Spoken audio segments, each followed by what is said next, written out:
It's the Auburn Observer Podcast, Tuesday morning edition, the podcast for the people, free for all. Hello out there to everyone on the internet. Justin Ferguson here, joined by my co-pilot, as usual, Dan Peck. Dan, hello, another week. Ahoy, Justin! Great to see you here in the Wings 94.3 studio, where we are recording this episode of the podcast. Big shout out to our friends at Wings for letting us use the setup. Wings 94.3, your home for Auburn University football, men's basketball, baseball, Tiger Talk, plus classic hits in the Auburn-Opelika area, including we got some Bon Jovi, some David Bowie, some Def Leppard as we record this one right now. So thanks to Wings 94.3 for letting us use the studio. Justin, great to see you. Yeah, it's a good off-season episode here because we've got some news to talk about. I do want to talk some kind of big picture stuff with Auburn football as part of it, and then we'll wrap up with some basketball. So got a lot to get to. But first, John Cena. Yes. No, we're not starting each other. But first, Travis Scott, everyone. No, we're not going to do that. We're not going to do that. By the way, however, I will say at the jump, WrestleMania weekend coming. As loyalists to another company, I got to say, Dynamite last Wednesday is one of the best shows I've ever seen. Yeah, this might be we're going to try to give you a Will Ospreay, Konosuke Takeshita level podcast. We might end up, somewhere well short of that, but hopefully we can live up to those heights. And you know what? I would even settle for a Mercedes and Athena level podcast after the way they brought it. Hurt Business and my guys, the Gates and the Gates of Agony. Yeah, we could be those guys. All right, Dan. This was a pretty busy weekend. We're recording this on Monday night, coming out to you on Tuesday morning. Pretty busy weekend for Auburn football. In a several-day stretch, getting 3 new transfers on the defensive side of the ball. We can talk some of the outgoing moves as well. But I did want to talk about, as we get deeper and deeper into the offseason and start looking ahead to football season, did want to talk more about this Auburn defense because I think there are a lot of intriguing kind of storylines on that side of the ball heading into 2025. We know a lot of the talk and the chatter is going to be about the offense, and Auburn's offense absolutely has to improve. That's going to pretty much make or break, you feel like, this season coming up, and potentially, what the Hugh Freeze tenure looks like at Auburn moving forward. But you're on defense half the time, and that's really, really important. I thought Auburn's defense, they're in a really interesting spot considering where they were at last season, kind of the improvements they made under DJ Durkin, some of the obvious things they needed to address, and they've got a very interesting blend of new talent, old talent, trying to make it all work in year 2. So we're going to talk defense on top of that, on top of what Auburn has just brought in. And it would be so cruel if Auburn finally got some of the offensive kinks worked out, the quarterback position in particular, but other things too.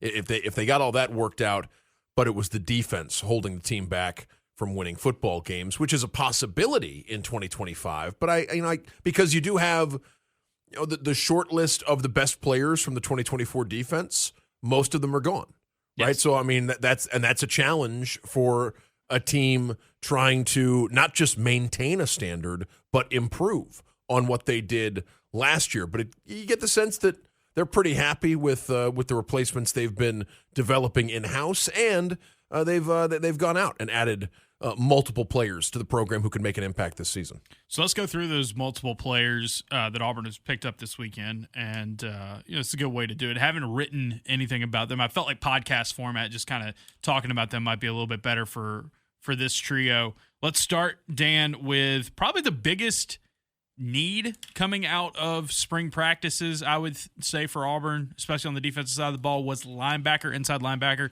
They pick up Caleb Wheatland from Maryland. Interesting pickup here for the Tigers. Wheatland spent the last 3 seasons at Maryland, was a starter, played a good amount of snaps, 466 snaps according to PFF last season for Maryland. This is a guy who has a year of eligibility remaining. He's 6'1", 227, comes from a program that, Auburn has become increasingly familiar with out of the transfer portal here, over the last few cycles. But originally from Chantilly, Virginia, this was a guy that was a top 10 linebacker in this portal class on the inside. I believe 247 had him as the second best available inside linebacker in the portal right now in the second window. If you look at his numbers from last season, like I said, played 466 snaps, 7 sacks the last 2 seasons combined. He had 11 other quarterback pressures as well. Decent run stopper.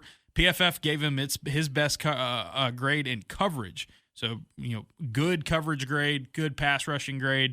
It's going to be interesting to see where he fits in specifically with this defense. But, Dan, Auburn came out of spring ball probably needed more experience at linebacker. They've got young guys they really, really like. They added Xavier Atkins from LSU. But one of the things that stood out to me watching the linebackers, especially with DeMarcus Riddick banged up in spring ball, it was like, oh, these are a lot of new faces, and these are a lot of guys that don't have a ton of experience because Auburn lost so much from last year's team at that spot. So they go get a guy like Wheatland. I mean, getting a Big Ten linebacker with plenty of experience, it's definitely what you want this time of year in the second window because you're probably not going to have many opportunities to hit home runs in the portal, so to speak. Yeah, I don't know if Wheatland profiles as a guy who's going to explode in his final season of college football and push to be the best linebacker in the SEC or anything like that based on his first 3 years at Maryland, but a totally legitimate addition to the roster, a guy who looks like he's going to fit in and on an Auburn team that, I don't know if they needed a senior to come in and play all the snaps at linebacker. What they need is a guy to come in and hold the rope and be part of a rotation because they've got some young guys.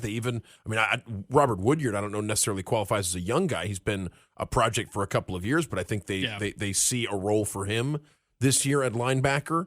And so, I think it made sense to bring in guys who profile as contributors because I don't know if guys who profile as superstars are necessarily out there in the portal. No, as we approach the end of April, but guys who can help your roster, guys who can help your young guys from being overextended, players who can provide leadership and guidance, and players who can and you never know, you might find a lottery ticket. You might find someone who explodes in that final season. I just keep going back to Dorian Maosi, right? A guy that when Auburn got him, I think it was very similar to the vibes you're getting right now from Caleb Wheatland, which is, hey, here's a power conference linebacker who's played a good bit, and he's going to give you some of that experience and the depth you need, and he turns out to be one of your top players at the position. That could be the case here with Wheatland.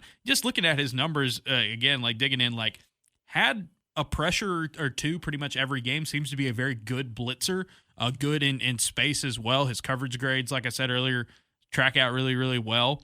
I think the thing there is, we'll see how he is in run stopping, tackling. Missed tackles kind of popped up for him, especially late last season for them. But 6'1", 227, guy who plays well against the pass. That's something Auburn really needs, especially when you look at, last season. This was an Auburn defense that was 9th in the country in yards allowed per carry.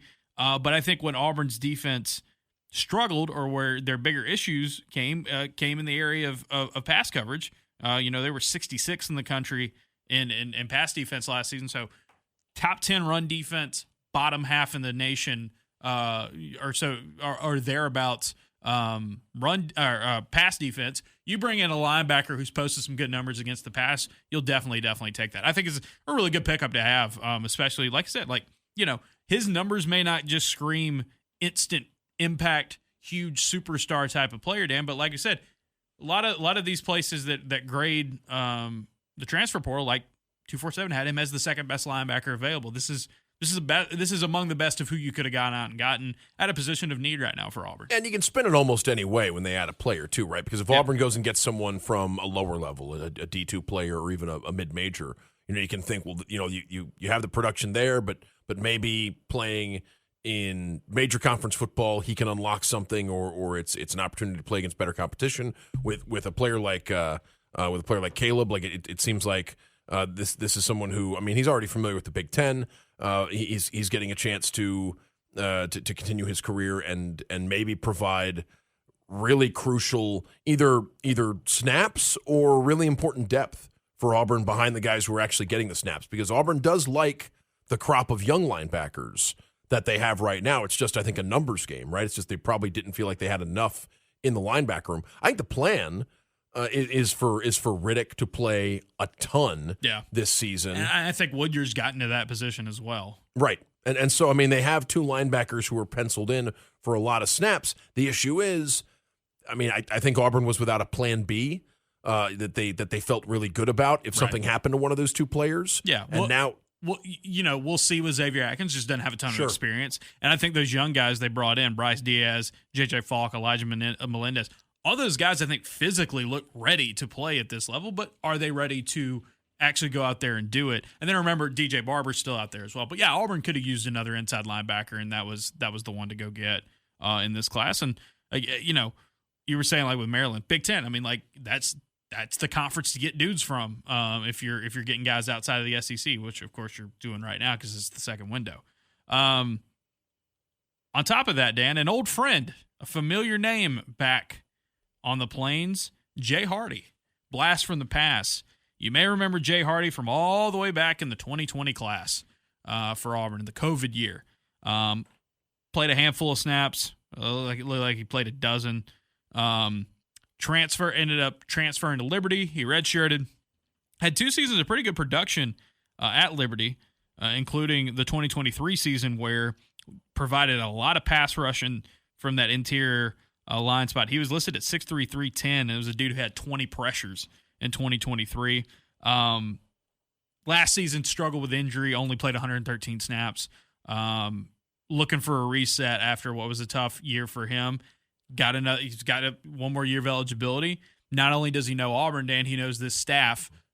He played under Hugh Freeze. Vontrell King-Williams was a guy who was on that Liberty staff. He was on the last Liberty team, right, coached by Hugh Freeze. Right. And then, I think, because I remember there was talk that maybe Jay Hardy would be one of the players Hugh Freeze brings back to Auburn when, brings with him from Liberty to Auburn. It didn't happen immediately, but it does happen eventually as Jay Hardy makes his way back. And no word on whether or not the fact that he knew where everything was led to him choosing Auburn over other schools in the portal. But no, I think that position is fascinating to me because when you've got, like, I think they feel great about Malik. Yes. And for that matter, I think Bobby Jamison Travis has earned a lot of fans, over the last. And by Malik Blockton, remember, there's 2 Maliks now in the trenches. Malik Blockton, provides. He was so impressive in his first year and so ready to go. I think being related to Marcus probably helped in that regard. He's talked about seeing up close what a D1 defensive lineman wants, has to do. What a guy who wants to play in the NFL has to look like at this level. Exactly. Yeah. And that's something that we've I think we've seen a little bit.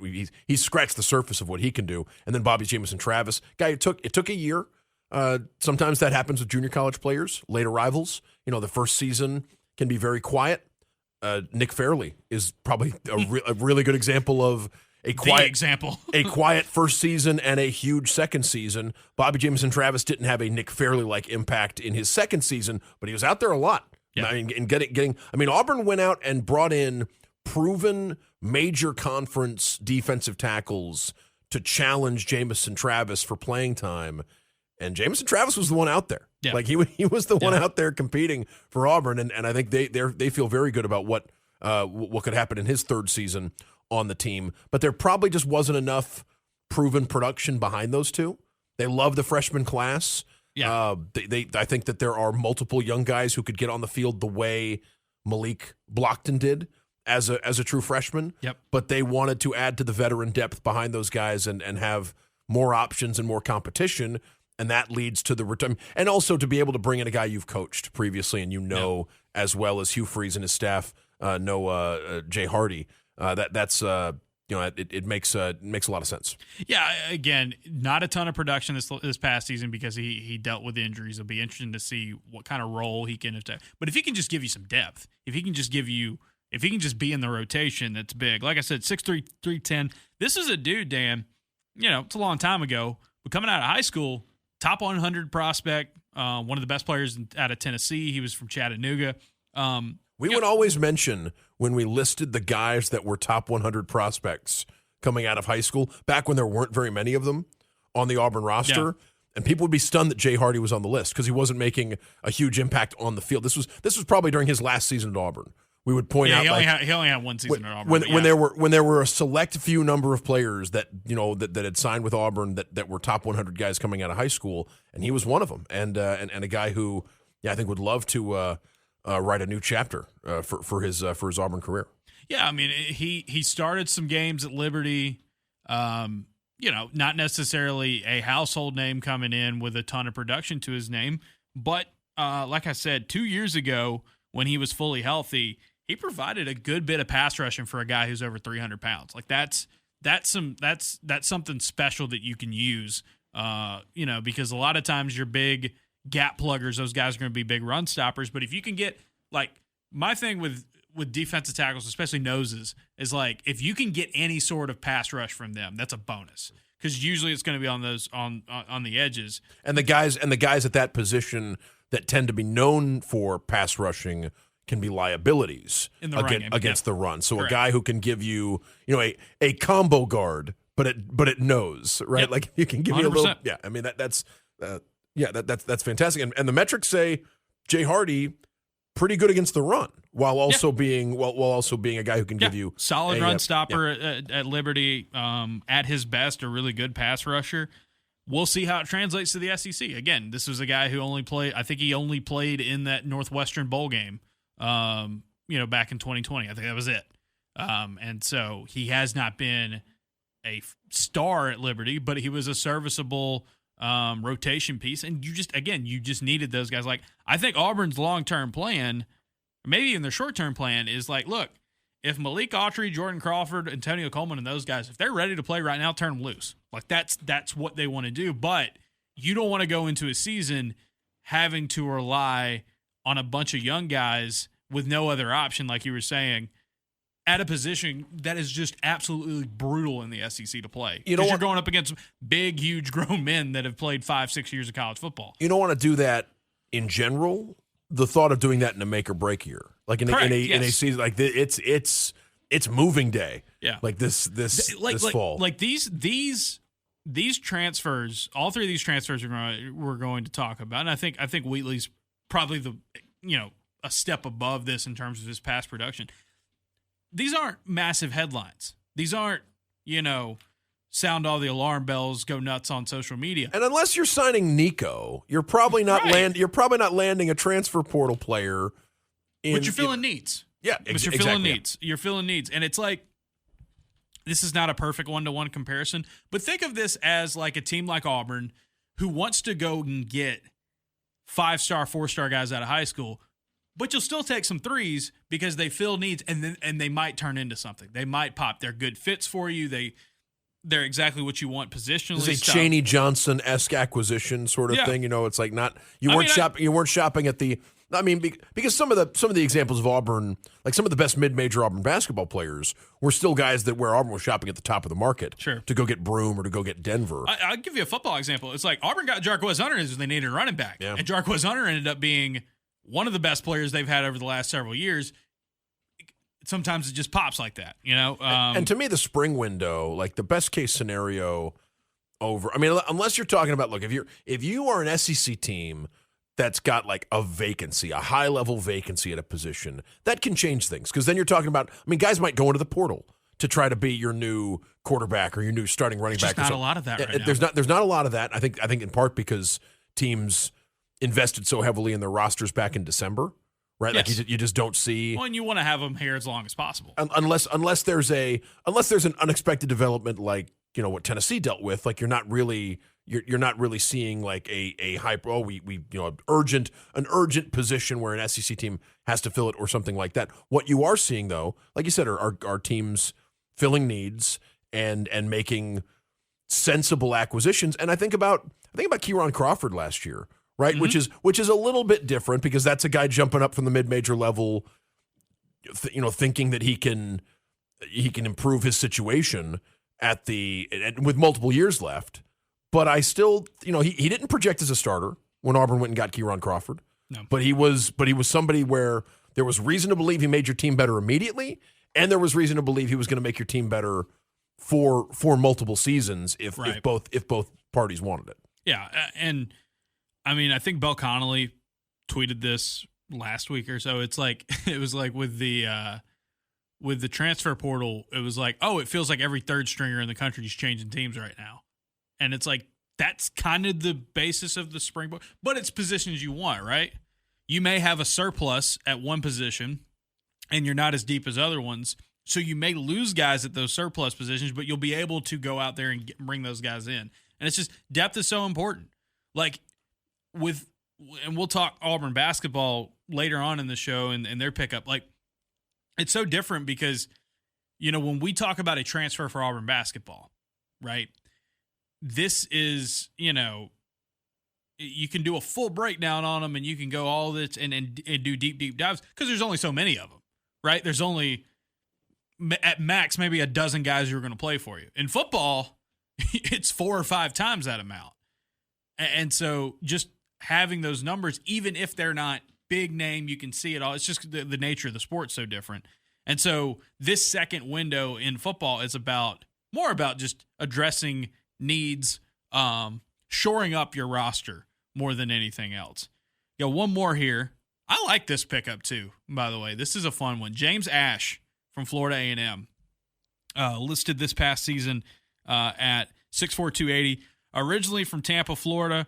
Started his career at Wake Forest, Dan, but has played the last 3 seasons at Florida A&M. One of the best FCS defensive linemen in terms of his production. This past season, played 590 snaps for the Rattlers, 14 pressures, 39 tackles, only 2 missed tackles. Held up pretty well against the run.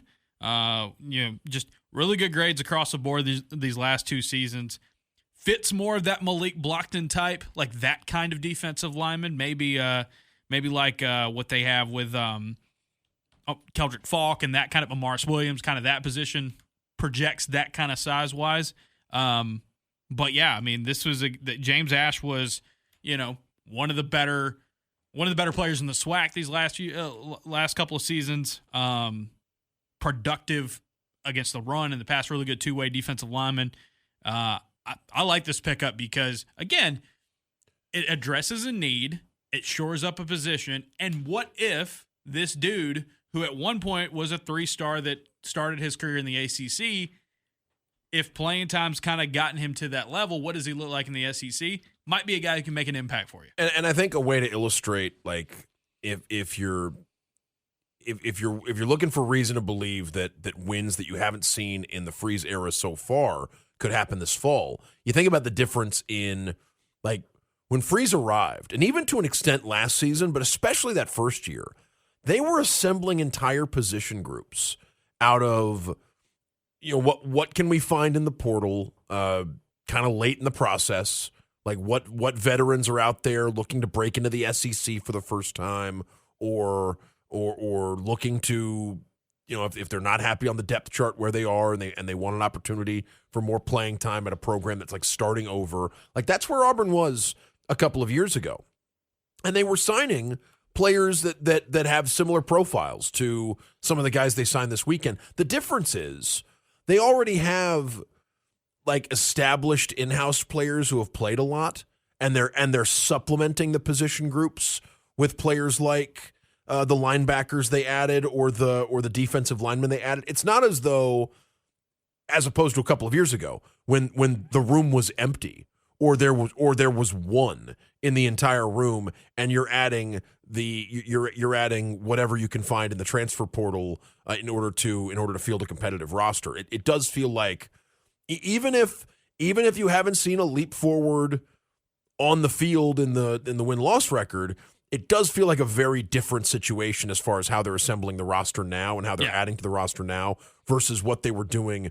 I mean, you think about that mad scramble from the day Hugh Freeze was hired to the first day of fall camp, right? Yeah. When Auburn had added Had to 40, 45, Yeah. 50 players. had to have a brand new roster within a year and a half, basically. With multiple position groups where there were, multiple positions where it felt like there was nobody back from the year before, and you were completely starting over. And while Auburn has been active in the portal, I mean, there's and I know they have reset at the quarterback position, but there are very few places where it's felt like, oh, they've just taken a wrecking ball to what was happening last year, and they've had to start completely over. Like it's been more gradual, and it's felt more organized and resembling a plan, as opposed to the randomness, the coincidental nature of the way the roster was being assembled before. And again, like with a guy like Ash, with a guy, bringing Jay Hardy back in, it's just like, how many guys can you get that you can trust on a Saturday that you can throw out there and feel like, hey, if we need to put him here in this situation, it's not going to be a negative. It may not be the best defensive line that we have out there, but can it get the job done? And the more of those guys you have, the more comfortable you should be moving into a season, right? Because defensive line is a meat grinder, man. Like, it is a position group where you just get smacked every single play, or you're doing the smacking most of the time, hopefully, if you're on the defensive side. But, like, it is a meat grinder of a position group. And so, like, again, if Ash, if Hardy, going back to Wheatland, if these guys can be guys that Auburn feels like, okay, they might not be starters, they might not be our best part of our best 11, but are they the best part of your best 20 or 30 something that you're going to need to get through a season and do it well? That's the thing, right? You know, we look at places that have done it really, really well over the years. Georgia's always brought up. Alabama under Saban for sure is always brought up. Ohio State's had this as well. Those defensive fronts where it's just like it's waves upon waves upon waves of guys that, you know, you can't wear them down because there's always going to be somebody ready, and they're going to be able to keep each other fresh. Auburn's got a star up front in Keldrick Falk, right? They've got guys like Amaris Williams who could be monsters in times. They've got guys like Malik Blockton who they really like. They've got these freshmen that were huge, high caliber guys. But who's going to be the dude that steps up and takes on some snaps and just helps keep the line moving? Like, you need those guys. Dan, you're more well versed in this era of Auburn football than I am. Like, maybe deeper knowledge wise. I think back to that 2004 team for Auburn, where that defensive front, there were stars on that defensive line, but like, there were quite a few, especially defensive tackles on that team, that just played roles and played them well. And they had that depth. They had that depth to last a season, to be, you know, the aggressors in the trenches. I'm not saying Auburn's going to have a 2004 or a 2010 or 2013 or whatever defensive front. Don't. The front seven for that 04 team, and, you know, when we have Coach Don Dunn in the house sometime to talk, mostly barbecue, but we'll also talk a little bit about the 04 team in there. But, like, that's it's the part of that team you hear about the least, right? Like, I mean, between Cadillac and Ronnie and Jason and the defensive backs and the receivers, like, there's other parts that attract more attention. But, yeah, 04 doesn't happen without that front seven, and it wasn't full of guys that were going to be longtime NFL players, or, you know, and like you said, they weren't guys that were necessarily everybody's 5-star coming out of high school, but they were guys who were able to get the job done. And I think the depth at both those positions also really helped, because you didn't have to you didn't have to lean on one guy to play an inordinate amount of snaps. Yeah, the defensive line. I mean, this is just the guys that were listed as key players on CFB reference, but you've got Tommy Jackson, Jay Ratliff, Stanley McClover, Marquise Gunn, Doug Langenfield, Brett. It's like, you had numbers there, right? Yes, people will always remember, you know, the DBs on that team, the linebackers on that team more, and then of course all the star power on the offensive side. But it's just like, if you go back and think of the best Auburn defensive fronts, even the ones that had superstars, like 2010 with Nick Fairley, 2013, those guys, like, those teams still had guys that went out and just played roles and kept it moving and provided that depth. Because the last thing you want to do is you want to get into a season where a guy's not ready, or if you have a rash of injuries, you're stuck playing these dudes 60, 70, 80 snaps or whatever it is. And that's just it's a death sentence in the SEC. And you remember last season when Kieran Crawford came in, he wasn't talking about just being happy sitting behind Jalen McLeod, right? Like that was not the way Kieran Crawford talked about coming to Auburn and his approach. No. He wanted to. He was a starter. He left a place where he was a starter, and he wanted to play as much as possible from the moment he arrived at Auburn. I mean, these guys that are leaving, I mean, Ash and Jay Hardy would have played a ton at their previous schools. Like if they'd wanted to play another year at the SWAC level, or if Jay Hardy wanted to stay at Liberty, like they would have played a ton. So I don't think they're coming to Auburn with the intention of that, they'll just eat popcorn and watch Malik and Bobby Jamison Travis do all the work on the defensive line. I think they're coming to compete, and I wouldn't be, as much as I like Malik and Bobby, I wouldn't be all that shocked if one of these guys can really compete and even maybe move ahead. There's always a player every year.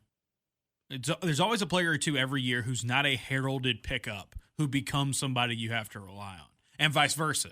There's usually somebody who was a heralded pickup who ends up kind of fading away, that didn't, live up to the past production, the hype, because transitions happen differently for everybody. But the Ash and Hardy pickups are huge because, going into the weekend, you were talking about, after Malik and Bobby on the interior defensive front, it's Zeke Walker, who and I made this point on the drive, but I would love to see Zykevious Walker have a big final season at Auburn, just because he's a guy that I feel like his teammates and his coaches have constantly singled out the work he's put in and the way he's done things the right way off the field, and it'd be really cool to see him get to make an impact. And we've seen that before, where it's taken a little while, but finally in your last season you can have your best season at Auburn, and I think Zeke's always looked the part physically. It's just a matter of being able to go out there and put everything together. But I think before Auburn made these acquisitions, if you were looking after Malik and Bobby, it's true freshmen, right? It's a lot of youth. It's Zykevious Walker and a lot of youth. And so for Auburn to be able to add a couple of veterans who have played a lot of college football to that room, suddenly it doesn't seem as though you're. You still could see a lot of Malik, you could see a lot of Bobby, but it seems like you're not having to lean on them as much as you were going to have to. You're looking at the roster in the spring. So I wanted to talk about the defense in general for Auburn going in to just kind of a early off season or early summer, whatever you want to call it, post spring, early summer on the outset.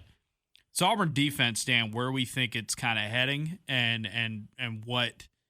what we think about them heading into the fall, like knowing that there's still some spots to move. Obviously, Auburn's lost some guys out of the transfer portal, some depth pieces. Maybe they get some more, especially in that DB room. But addressing some of those needs on the defensive line and a linebacker recently, just wanted to bring this up. One of the things that I found really interesting about this past season for Auburn is the defense at times was really good. I think it was kind of an uneven season for them, because there were good plays, good games, good moments. There were also some very noticeable problems, third down defense being chief among them, some of the struggles they had in pass coverage. But this was an Auburn defense that was top 20 nationally in yards per play. And why that's interesting to me is, in top 30 in scoring defense. Why that's interesting to me is that one of the things that I had seen heading into last season was DJ Durkin's first two stops in the SEC, Ole Miss and Texas A&M. The first seasons didn't go very well for his defenses, and you saw these big jumps in the second season. I think Auburn, in some ways, is ahead of schedule with the way they've rebuilt their defense under him heading into 2025. Do they make those jumps this season, even though, I guess there's not as much like the bar is not low to clear for this 2025 defense, but they do have some noticeable areas where they have talent. Like the third down defense is it's something that people are going to be talking about up until the first game of the season and beyond this year, because Auburn last season again, top 20 yards per play, top 30 scoring defense, 75th in the country in third down defense. If you just look at games played against power conference opponents, Auburn 81st in that category.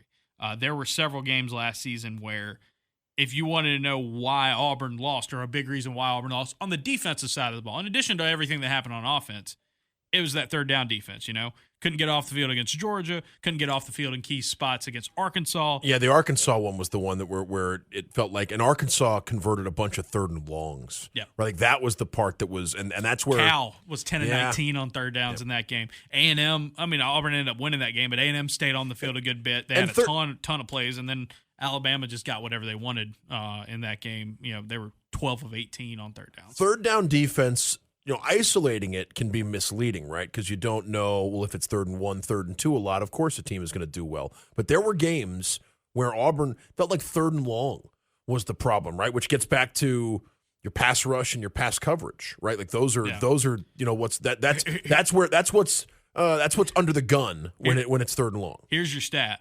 3rd and long, 3rd and 10 plus last season. Opponents threw the ball 38 times against Auburn, 14 first downs. That was the 3rd most of any team in college football. The two that gave up more 3rd and longs than Auburn, two teams that gave up more 3rd and longs than Auburn last season, San Jose State, which was middle of the road Mountain West team. The other team was Florida State, which you don't want to be anywhere near. You don't want to be anywhere near 2024 Florida State in any statistical category. So there's quantitative evidence, Justin Ferguson. Yes. That last year's Auburn team was the worst 3rd and long defense in major conference college football aside from Florida State? Correct. Ooh. Yeah. Ooh. You could make that point. And you can look at it different ways as well, like if you want to look at just passer rating in those situations. 122nd, the only major conference teams worse than them, Purdue, who was terrible, Oregon State, not good year for them, NC State, Mississippi State, Florida State. Like all teams. And again, Auburn was a losing team last year. So it's not out of the realm of possibility for them to be in that range. But this is the area right there. Because you can have a top 10 run defense. You can have really good players on that side of the ball. You can feel like your scheme's taking a step forward and do all that. But if in the most important downs of a game, you're losing more than anybody else, it'll kill you. And I wonder what the secret sauce is there for Auburn to fix that, because when you give up third downs that much, especially 3rd and longs that much, I think it's an everything thing. You got to be able to get after the quarterback better. You also got to be able to cover better. And last season, before you get to the numbers on the coverage thing, remember too. I don't even have numbers on this, okay. But if you just look at just kind of grades, if you look at stuff like PFF grades, or if you look at stuff like EPA or stuff like that in third down situations, late downs, passing downs, obvious situations, Auburn was a bottom half team in the SEC in those categories for all downs, right? Coverage and pass rush. So that's an area where you can definitely get better there, and I think it's an everything thing. I don't think it's a situation where you go into this season saying, well, if we generate more pressure on the quarterback, all your problems will be solved. No, I think there are things you can tighten up in the secondary, and vice versa. Linebacker also playing a part in that as well, because they're in the middle of the park. They're the bridge that holds it all together. Right, and it's an ecosystem, right? You don't want to think that just fixing one thing is gonna be the solution, because it could very well be that it's like if a team. Sometimes a team's problems around the basket can actually be problems at the perimeter, right? It's like, and you can have, sometimes your weak pass defense is the reason that a team can run. Like you can, if it flows downhill. Yes. And so I think for Auburn, but I would think when you're talking about the Auburn, this Auburn defense, I would think that improvements to the pass rush and the coverage, like that would play a pretty significant role in the, at least the 3rd and long issues. And I remember in the coverage thinking about last year, like you lose Champ Anthony early in the season, Keontae Scott didn't really work out from the very beginning of the season, and you were going very young in the secondary with guys like I mean, Kane played a lot, but Kane still qualifies as very young, right? A true sophomore starting at corner in the SEC. Jay Crawford, you got Faustin, right? Mm-hmm. Like, I mean, you have some guys that were out there very early in their careers playing important downs, which you hope could pay dividends later in their careers. Yeah, you've got a number of those guys. I would also point out Sylvester Smith played a good bit for Auburn. Caleb Harris. Caleb and Caleb Sylvester. Harris, yeah, at the safety spot. So, like, does more experience help those guys out this season? Does health help those guys out? I think when you look from last season, you lost Bug Thompson, or if you just look in the secondary, but Kayan Lee had your most snaps at corner. He's back. Caleb Harris had your second most snaps at safety. He's back. Jay Crawford, second most snaps at corner. He's back. Sylvester Smith, third most snaps at safety. He's back. And on from there. You go out and get Rayon Strader, who you really like, was one of the better mid-major group of five, whatever you want to call it, cover guys last season. He's in. Your freshman class at defensive back, I think, made such an impression in spring ball that you got to this point where guys like J.C. Hart and Tyler Scott, Terrence Love, and others have hopped into the portal looking for playing time elsewhere, looking for opportunities elsewhere, because you feel like you're in a better position now, because New Boy Fagans, Eric Winters, both had really good springs playing. Blake Woodby, Donovan Starr, Devin Williams is going to be hurt this year, but like there's four freshmen right there that if, like Dan, you were talking about the defensive line with Autry, Crawford, Coleman, all that, like how many of those guys pop in the rotation, how tough that is.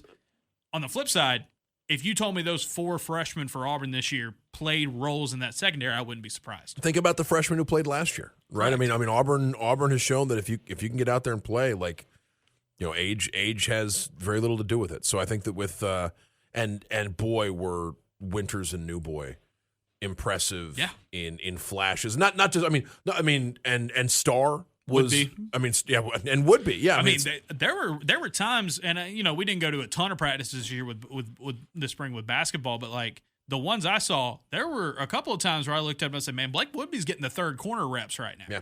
Right. And we'll see. I'm interested to see who at nickel, because it's like, all right, if it's who else? Who else is it going to be? Is it going to be like a guy like Sylvester Smith, or is it a safety that you convert down? If it's a corner you can kick inside, is it a combination of both? If they feel They've like got depth. If one of those safeties can play immediately as the last line of defense, I mean, they showed a willingness last year to play Sylvester and Caleb in that slot. Now how much of that had to do with Champ Anthony getting hurt and those guys being the best option? They played KLF. I was about to say Kensley Faustin is one you got to keep an eye on there. We haven't mentioned yet. And Jacquez Robinson, a guy that went out and Auburn got him for a reason, like a guy that you can move around in that secondary. So I think they could add another corner or two, maybe another safety in this transfer portal. Like, again, stabilizing it, giving you some more depth, because you've lost several guys here post spring ball at the position. I still think the secondary is deep. There's more experience. It's addressed some of the needs. So you got to go out there and prove it. Should be in a good spot this season at the DB room. So I think you could see improvement in pass coverage from Auburn this season. The pass rush is where I'm. One more thing on the secondary before we bounce to pass rush, because we just talked about him a little bit and he's recovering. Everyone, when Champ Anthony's name comes up, everyone talks about how hard he's working to get back and how he looked good and how involved he is in the reps, extension of the coaching staff sort of talk. Oh, yeah. And that's a guy who, he's not a huge topic of conversation right now when we talk about the secondary, because we're talking about the guys that we saw and we're kind of focusing on new additions. I tell you what, though, I won't be – it's a grisly injury. Guys can come back from – breaks, in that sort of thing, but like if Champ's back and he's healthy, love to see what he can do to build on what he's already done in his Auburn career, because he was he was playing great football when he got hurt. The pass rush is the one I have questions about, Dan, and it's not that Auburn doesn't have pieces, it's who's going to provide that spark. Keldrick Falk, If he's healthy, which all indications are he's going to be by the time summer and fall roll around, I think Keldrick Falk has all SEC potential. Like, he is going to be one of the better players in this league this season. What happens after that? You lose Jalen McLeod. You do bring back Kieran Crawford. You got production from DeMarcus Riddick, but like last season, it felt like Auburn needs another, like, that dude's going to get you pressures. All right? They have Falk. You can believe in Crawford. That's a defensive end. That's a buck. Who else? Who else is it going to be? And even if it's just a specialist, or even if it's this, is it an inside linebacker who just becomes a demon as a blitzer? Like, to me, Auburn needs to find that third and fourth reliable pass rusher. We mentioned those guys, and it could happen in the composite if you want to money ball it, like Jay Hardy and James Ash, guys like that, and the young guys in the trenches for Auburn, blocked them potentially getting better in that area. Dan, is it Amaris Williams? Because Amaris Williams didn't play a ton last season, but he was productive when he did. He showed flashes. If it can be Amaris Williams, it can be another one of these. If it can be another one of these bucks, be interesting. You know, haven't heard a ton about Joe Phillips this offseason either. That's a guy who redshirted, but I mean, last season people would talk about Joe Phillips as a guy who could potentially step into that role when he's in his second year in the program. But you're right. I mean, it does seem like they've made really big bets on Kieran and especially Keldrick this year, and you hope that they both stay healthy, because after that it feels like it's a bit of a question mark as to who's going to be out there. Are you moving guys to different positions? Are you leaning on players who haven't really played before? In that situation. So you're right. After is Jared Smith ready to give you something this year? Because good grief, he looks like he could give you something this year. But yeah, I think it's where is Auburn going to get that secondary, that tertiary, like, pass rush threat from, in addition to what you could get with Falk, what you get with Crawford, and maybe even additionally, like, DeMarcus Riddick's really good when he's blitzing, or he's doing that spy and, green dog and attacking like that. Like, that's his game. But it's just like, this Auburn team can use more production, especially when you lose a Jalen McLeod. Like, they need more production for that pass rush. If your secondary tightens up, but the quarterback still has all day to throw the ball, you're dead. You're dead in that case. Like, you have to be able to kind of generate that without gambling as much either. That's the other thing. It's like, you can't gamble a ton with blitzes. Like, the best defenses, no matter the scheme, no matter the philosophy, the best defenses, you see this in high school, you can see it in college, you especially see it in the NFL. Best defenses are the ones that are winning with 4. That they're getting pressure with 4. You tilt the numbers game in your favor. Sure, there's room for blitzes. There's room for being able to drop into cloud coverage and stuff like that. But, like, if you're consistently winning with 4 guys going to the quarterback, you are in a better position than most. And that's the key. That's the key. A lot of times in this day and age of football is winning with 4. And there's nothing wrong with specialization, but the problem is once you start having to tinker with guys who only play in very specific roles, then you're talking. I mean, you're susceptible to what happens if the opponent zigs when you thought they were going to zag or something, what if they go no huddle and you don't substitute? Yeah, and suddenly you could have somebody who's a liability in the run game or a liability in coverage who's out there sort of out of position. So I think that's something where. And less of a concern at the edge rush, because you're although a liability against the run could be, if you're playing an undersized guy to help you, generate a pass. Or a guy who's only good at really just pinning his ears back and going and can't set the edge for one reason or another. So yeah, no, I think who's getting. I think something to watch for when we get back to fall. Something to watch for between now and the start of fall camp would be, does Auburn do anything? Because remember, portal's not closed to teams. Like, teams who want to go add someone in the portal can go add someone in the portal. Portal's closed to players entering the portal, but the activity doesn't stop. No, until everybody has a decision. Exactly. Has a spot, so if Auburn wants to add, and I don't know exactly how many players Auburn is thinking about adding to this roster, but if Auburn, because now you're not worrying about like scholarships, you're now worrying about dollars and cents. Right. You got a salary cap, so to speak, to keep in mind. You got roster spots more than scholarship. And if limits. Auburn wants to add to the edge room, or even add at defensive back, like I think that's what you're watching between now and the start of fall camp. And then when fall camp gets going, we're looking to see, well, who's the next guy out there after a Keldrick or after a Kieran in those situations. And I'll say this: they've recruited as well as you would want to at those spots. Are those guys ready for prime time?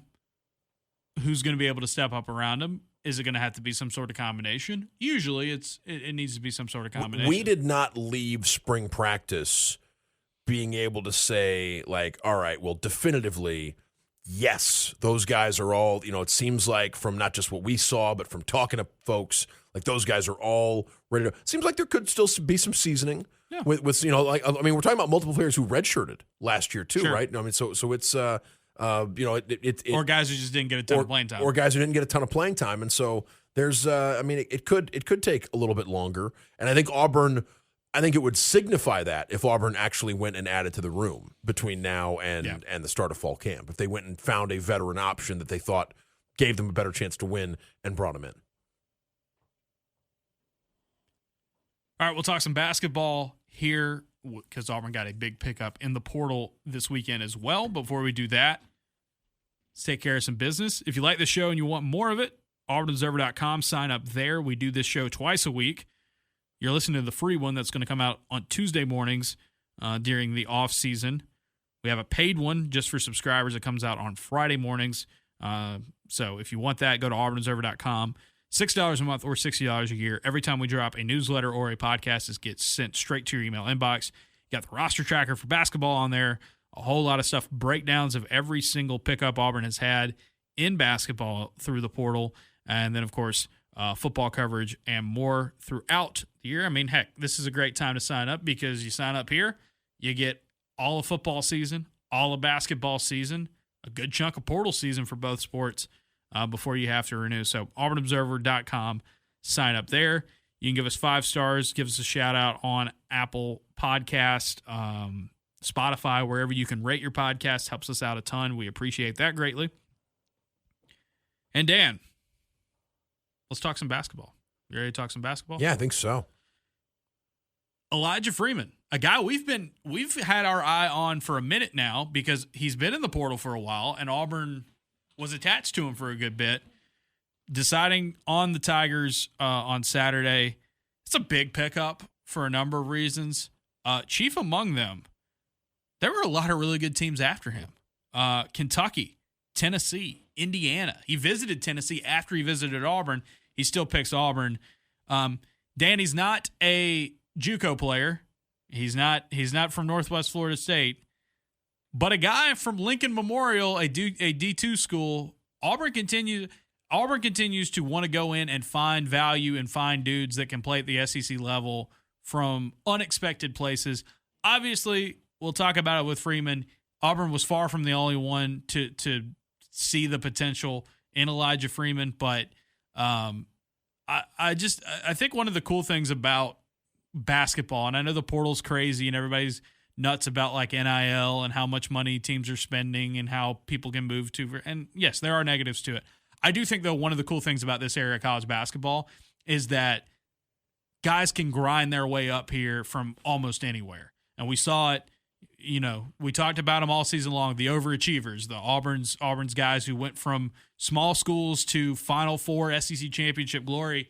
Elyjah Freeman fits right in with that culture. Very excited that Auburn adds the former LMU rail splitter to the team. And I only know about LMU because a dear friend of Auburn University and a dear friend of a lot of the beat writers, guy who, Jasher Cox was an administrator at LMU before he got the AD job at Allen, and now he's working in the athletic department at Notre Dame. But a great guy and a must follow on social media, our guy Jasher Cox, who retweeted the LMU head coach over the weekend talking about Elyjah Freeman and the player Auburn is getting over the weekend, and just a guy who I think the quote that really stuck out to me from the and he's the coach was super gracious about It obviously can't be the best feeling in the world if a player like Elyjah Freeman is and taking LMU his had talents. a very tough finish to last season. After they were number 1 in D2 for a while last year.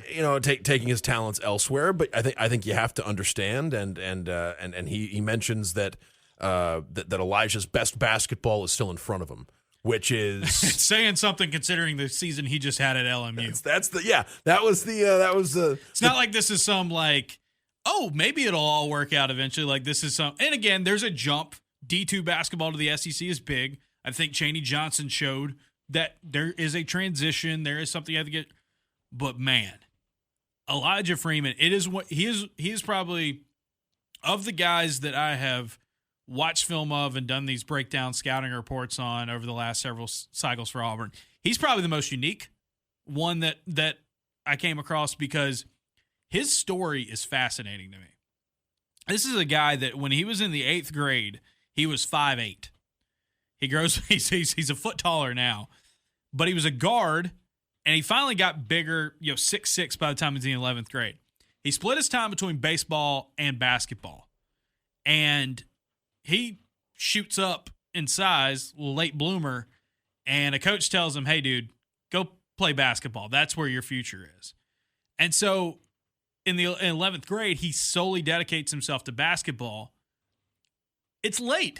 A lot of teams are already done a lot of their recruiting. They're getting their moves on in high school. Sometimes guys can pop late in the game, but basketball recruiting, especially out of the high school ranks, is a multi-year process. He gets offers. He goes to LMU, not worried that it's a D2 school because LMU is a great program at the Division II level. By the way, this is not the LMU that plays Gonzaga all the time, and this is not Loyola. This is Lincoln Memorial, not Loyola Marymount. Loyola Marymount is right by LAX. It's about 2 miles south of the airport in Los Angeles.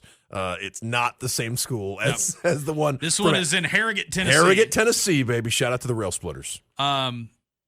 He's again, even though he goes to Division II ranks, it's there were signs that was how did this guy just go to D2? How were more people not on him? I think Jason Caldwell put in one of his pieces this weekend.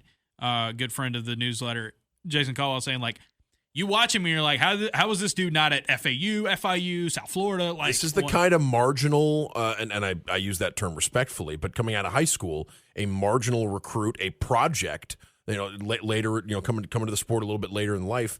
Teams used to sign these guys pretty routinely. Yeah. But with the transfer portal, right, you can emphasize, you can go prioritize more proven production, and players like Elyjah Freeman slip through the cracks, and they end up having to work their way up from the D2 level. He was a McDonald's All-American nominee. And yeah, that's how productive he was in high school his senior year. And yet he's at Lincoln Memorial. Again, no disrespect to Lincoln Memorial. A really good D2 program. This could be any D2 school we're talking about. But you know what I mean? But I'm just saying, with Lincoln Memorial specifically, because how good they have been, a really good D2 program. I mean, that could be a better situation than some D1 programs that you have to deal with. So he goes to I think people would be surprised to learn that too. That yes. the gap between the quality of basketball played at some of these schools at D2, I think far exceed some of the lower levels of D1. Yeah, I was going to say the mid-major level of D1. I think both men's and women's basketball, the mid-major level, most of these one bid leagues, they've got a couple of teams that would be D2 powerhouses, and then after that it gets a little bit dicier. Yeah. You know what I mean? So it's a great D2 team. A lot of them would fit right in the upper middle of some of these one-bid leagues, or maybe better than that. Hey, I watched a lot of film on Elyjah Freeman. I watched a lot of that Lincoln Memorial's had some dudes that I watched them, and East Tennessee, if they were in that conference with Lipscomb and Belmont, I think they'd fit right in. I think the gym's just smaller. Going up to, I went up to Alaska with Troy, and we played. We played Anchorage. Right? Yeah, played the D2 the Anchorage team, and they were. If without knowing the background, Vermont and North Dakota State were also in that tournament, you would not have been able to guess which one was the D2 team. They fit right in, and even and they're a powerhouse. They're an excellent D2 program, but that's Yeah, I think that's something that those lines have been blurred. Yes. I think with the way the portal you could be a guy at a D2 school who started at the major conference level. Absolutely. And that's the way things have shaken out for you. All right, Freeman, let's just break down his numbers because they're pretty dadgum impressive. One season at Lincoln Memorial, he was the conference's freshman of the year, won National Player of the Week several weeks, 18.9 points, 8.7 boards, 2.3 assists, and this was the one that crept up on me while doing film on 1.7 steals per game. He split 58%, 45%, and 80%. So that's floor, three, and freeze. Ultra efficient player. Our buddy Henry Patton pointed out his true shooting percentage for a guy who shot 11 shots a game. His true shooting percentage was 68%. Extremely, extremely efficient. He had 14 20-point games. He had back-to-back 30-point games twice, including the final two games of the season for the Rail Splitters, and exploded. He is one of the earliest entrants into the portal because the D2 tournament's earlier than the D1, and everybody's on him quick. There's a lot of big-name programs, and I'm telling you, go look at some of the reactions from other fan bases when they find out that Elyjah Freeman's going to Auburn. A lot of big-name programs really, really wanted this guy. Reminds me of the Chad recruitment from a couple of years ago. Yes. And then it's you might be, he's a junior college player or he's a D2 player, which might give some folks pause. But it's Auburn beat out Kentucky and A&M for Chad 2 years ago. And now they beat out Tennessee, Indiana, Kentucky, and others for Elyjah Freeman. And people aren't beating out Kentucky very often in the portal it right seems now. like Kentucky's getting whoever they want right now. Kentucky, the Aberdeen thing is crazy. That dude was going to be a starter for the reigning national champion in his home state, and it sounds like he had going to come off the bench at UK. It sounds like he had a number in mind, and Florida said no, and Kentucky said yes. And so for Auburn to go get him, and I also think, and this occurred to me with Keyshawn Hall as well, that Auburn has, and you've noticed this before, where sometimes Auburn will look at the weaknesses of the previous year's team and really drill in on, with the acquisitions in the portal that offseason, they'll see if they can, if they can address it. And this year, obviously, it's different because you're talking about replacing so much production. But Auburn has found some guys who finish at the rim. Auburn has found a couple of finishers, and I think Elyjah Freeman he's now he's at the forefront of what Auburn's found, and that. If Tahad comes back, the thought of Tahad Pettiford with some guys capable of explosive finishes around the basket feels like that feels like a combination. Yeah, I'll take all of that you got. And I do there's a big domino that needs to fall there with Tahad, but the thought of adding some of these complementary pieces around Tahad Pettiford, it's ideal as far as the skill set of some of these guys. Okay, so again, Tahad Pettiford is a guy that Auburn definitely wants to bring back. I still think Auburn's in a good position unless wins change with NBA draft. You just look at the mocks, you look at the projections, and you think, okay, that's somewhere Auburn can be competitive with. Now, if you're talking guaranteed first-round guy, it gets tougher from there. But that's not where his projections are for the most part right now. Unless the Mavericks are going to take him. unless the Mavericks will take him and then trade him. But I pointed out Auburn's had 6 transfers. So you take away the 3 freshmen, just the 6 transfers that have played post-high school basketball. And it's varying levels, ranging from the Big 12 and I guess the Big 12 to, JUCO D2 levels. But if you add up the 6 transfers Auburn had last season, they combined to score over 90 points a game. They got bucket getters. And Elyjah Freeman is a very, very talented bucket getter. The thing that's going to be interesting with me with Freeman is how does his athleticism translate? How does his athleticism translate? How does his explosiveness translate? Because you watch him on film, he was the best athlete on the floor pretty much every time. A guy that you look at His production says it, but also just the style of play is like, that dude doesn't belong in D2 right now. Like, that guy should be playing high major basketball somewhere, and obviously he is now. Like, when guys like Jonathan Givney are talking about him as a potential NBA guy down the road, that ought to tell you something. I wonder how that'll translate, but you talk about the style and what he brings to the table. This is a guy who gets downhill with explosiveness and confidence. Great touch, too. His ability to control speeds, I think is one of his best things. Fly down the rim and then put it up feathery. You mentioned the steals numbers for Freeman. How much of that do you think is him being able to out-athlete guys at the D2 level, and how much of that do you think maybe shows like this guy's got some instinct and this guy's got some some real ability on the defensive end? I think it's instinct, and I think he's got potential on the defensive end of the floor. When you watch him on film on defense, there are times he gets beat. There are times he gets ball. There are times he looks young, and he looks like a guy who hasn't been fully committed to basketball his whole life, and just a guy who split time. Like experience. That stuff comes with experience. His athleticism and his length bailed him out a lot. He was able to recover and get steals and get blocks and do stuff like that because of how athletic and just the amount of physical tools he had that were just so much better than the other guys on the floor. He does have great instincts. He jumps passing lanes really, really well and uses that length smartly. Like he's a heads-up player. And I think when he's locked in defensively and offensively, he's a force to be reckoned with. Like, he's a guy that when you watch him play, a lot of times on film, you could see like, oh, just get the ball to him and let him go to work. Like, he's just going to beat the guy in front of him and go to the basket, and that's your best option. And he did that from time to time. But Lincoln Memorial had some shooters, and they had other guys on the team that were pretty good. And I think one of the things that you see with the instincts with him is he's very aware.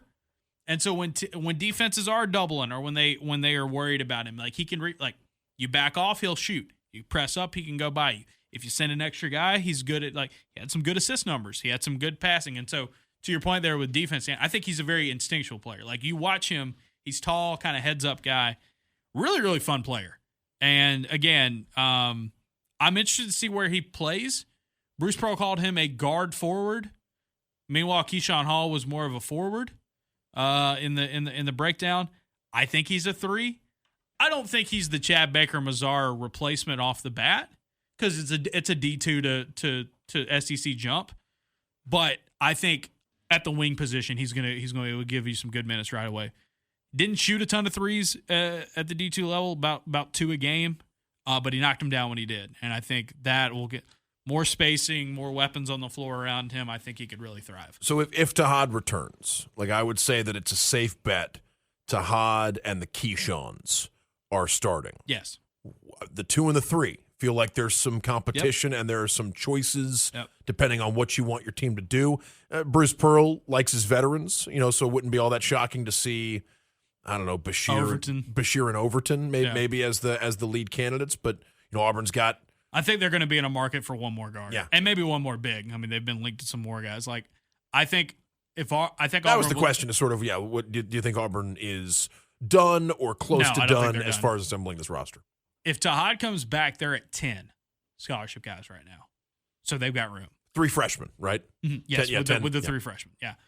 And again, I would say don't sleep on Sebastian Williams-Adams. Don't sleep on definitely don't sleep on Caden Magwood and those guys. They could give you good minutes early, I think, in their careers. Like I think it'd be really curious. I mean, if they were done, the thought that you would roll. I mean, between Bashir, Magwood, Overton, Freeman.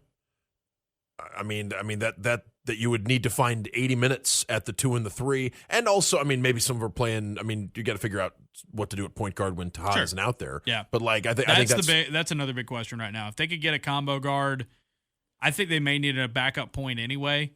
Unless they think Magwood can be that guy right away, and it could be. Yeah, I mean Bashir's a great playmaker at his position. I wonder if they and I mean what they do between now and the the start of the fall term probably gives you an answer here. But what they think of if Tahad is coming back, who else can play minutes at the point guard? If they have someone else of that those other 9, or if that would be something they need to go out and find. Yeah, and it's Auburn, Auburn is potentially linked to R.J. Lewis. I don't think they're going to end up with the Stojakovic kid. I don't think they're going to end up with Page's son. Sounds like Illinois is kind of the leader there. Some others that are in the mix. But I think there's off-ball potential. Like, if I could say, like, what Auburn really could use right now when you look at their roster, like, you say who could start at the 2 and the 3. If they got a guy that could definitively be a starter at one of those two spots, I think you feel good about what you do next season, and you can move from there. I think Kevin Overton could be a great starter for you. I like Kevin Overton's game a lot. I just don't think he had a real consistent role at Texas Tech. We talked about him recently. But could it be Freeman? Sure, it could be Freeman. Again, it's tough to bank on that because he's making such a big jump and he's still a young guy. Chad didn't step in and start immediately. No. Right? I mean, and you think about... And he eventually became a big guy. I think about that Arkansas road trip where Auburn went in and blew out the Hogs and Bud Walton. That was kind of his coming out party as like, okay, this is a guy who's ready. But what did Chad have? He had 2 years of D1 experience already. Yes. Elyjah Freeman doesn't have that. So keep that in mind. Chad had been playing basketball a lot longer than Elyjah Freeman. Like, yeah. Chad didn't come to the sport his junior year of high school either. Like, and I'll also say, like, Chaney Johnson. You saw flashes of Chaney Johnson. You saw big games from Chaney Johnson his first season at Auburn. It's the second season where he really established himself as one of Auburn's top guys up front. Could follow the same path there.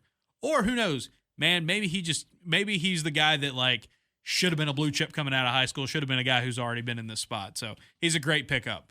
Love the slashing ability. He's got a really good, steady, like, straight up and down. His mechanics are great shooting the ball. I think if he's locked in on defense, he's got the wingspan and the instincts and the athleticism to be a problem on that end of the floor. He's gonna be a fun pickup. It's a fun team.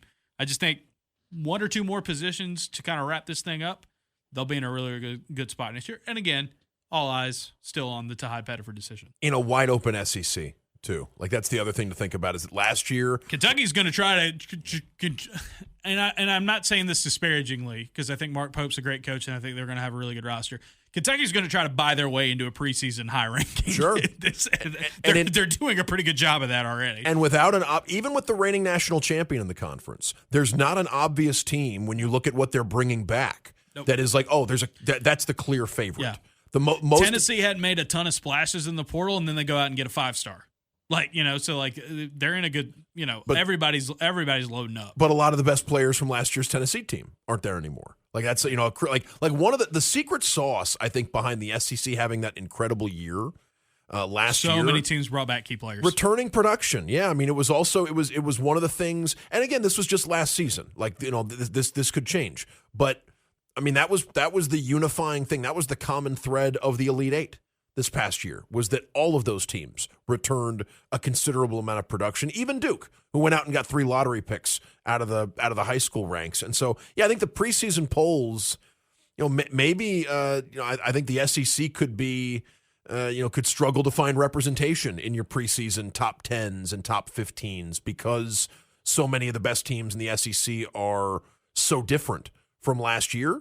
But I think I wouldn't be all that shocked if some SEC teams outperform that. And I also think Auburn at the moment is absolutely in the top tier of the conference right now. Like I don't know where being in the top tier of the SEC gets you nationally right now, because it does seem like when people do preseason, top 10s and top 25s based on the current outlook of rosters, I think most if not all of your top 10 won't feature the SEC. But I think Auburn is absolutely competing to be right now in the top tier of the league. 100%.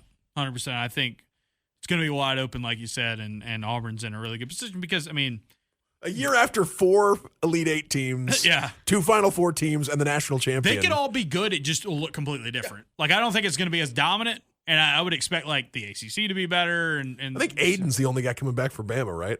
Like it's. I was gonna look that up. Yeah, I think it's pretty. I think they've had a pretty busy offseason of departures. Yeah. Let's see. Right now, returning at Alabama is Aiden Holloway, Aiden Sherrill, Latrell Wrightsell, and Houston Mallett. That's it. and they have picked up 3 guys in the portal. And you look at Auburn, they have 6. Let's see, they have 6. Kentucky has 6. LSU has 5. Somebody else has 6. Mississippi State has picked up 6 in the portal. It's just, I mean, these rosters are going to be so new looking next season in this league.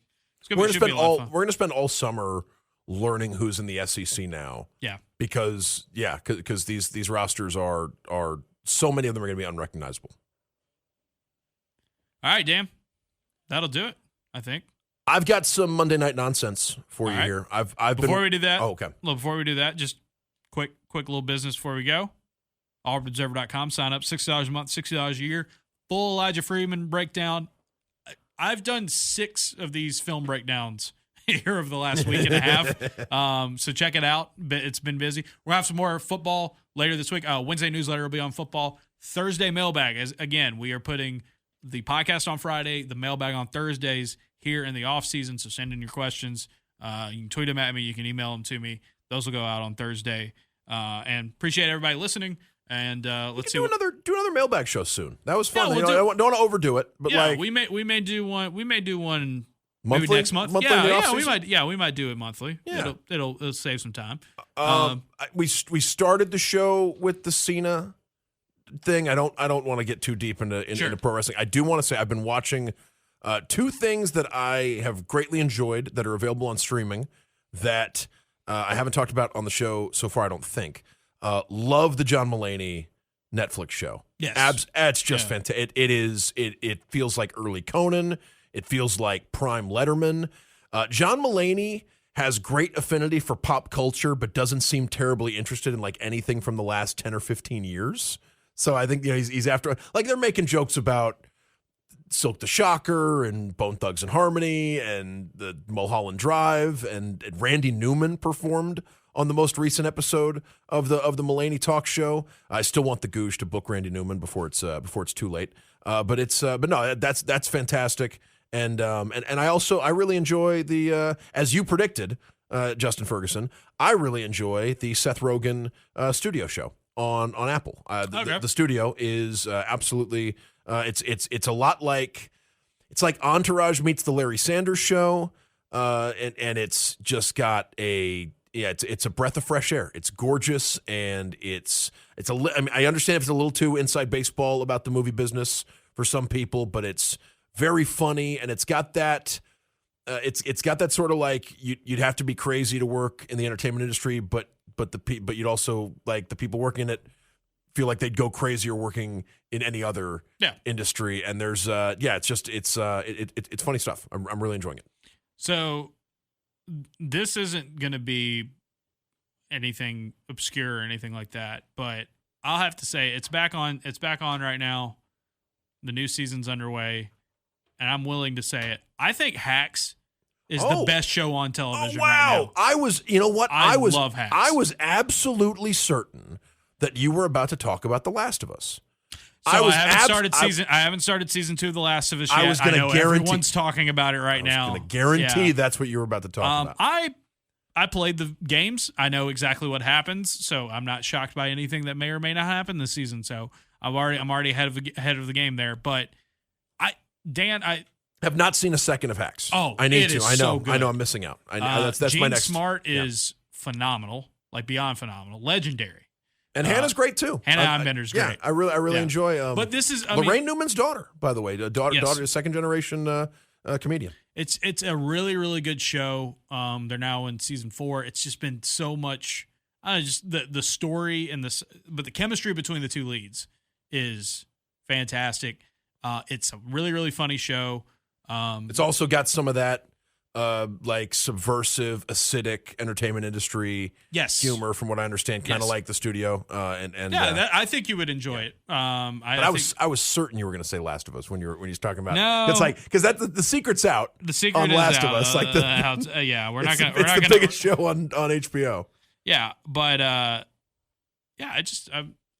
if you haven't seen Hacks, check it out. If you watch the first few episodes, you'll probably get really into it. And the group behind it, the creators, the showrunners, have done some phenomenal stuff over the years, and this is kind of their peak. This is I've been following Jen Statsky on social media like forever, and she's a huge part of the Paul Downs. And Paul Downs too. is great in the show, Yep. and he's also a great TV mind. And since we're talking HBO and Max, although I still call it HBO, look, I'm never going to call it X, and I struggle to call it Max. All right, it still feels like HBO to me. Uncle Baby Billy.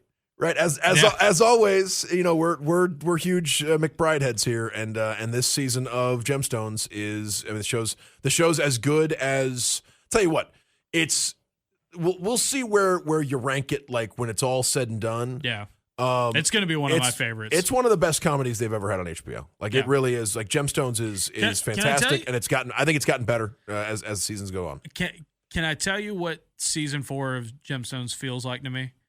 It feels like the end of Veep, the final season of Veep, where they know it was over, they know this is it, and they're just letting it fly. And like nothing is too off the wall, nothing is too far out there. They're just letting it go. And I think when you give, especially comedic writers, when you give an established comedy just free reign to end it on their terms, you can get some of the best television. I thought Veep did it really, really well. I think Gemstones is in the process of that. I don't really care about the Emmys, but sure, I think it would be really cool. So my understanding is that like Schitt's Creek was ignored by the Emmys, and then its final season, it like swept every category, and they finally realized how great it was.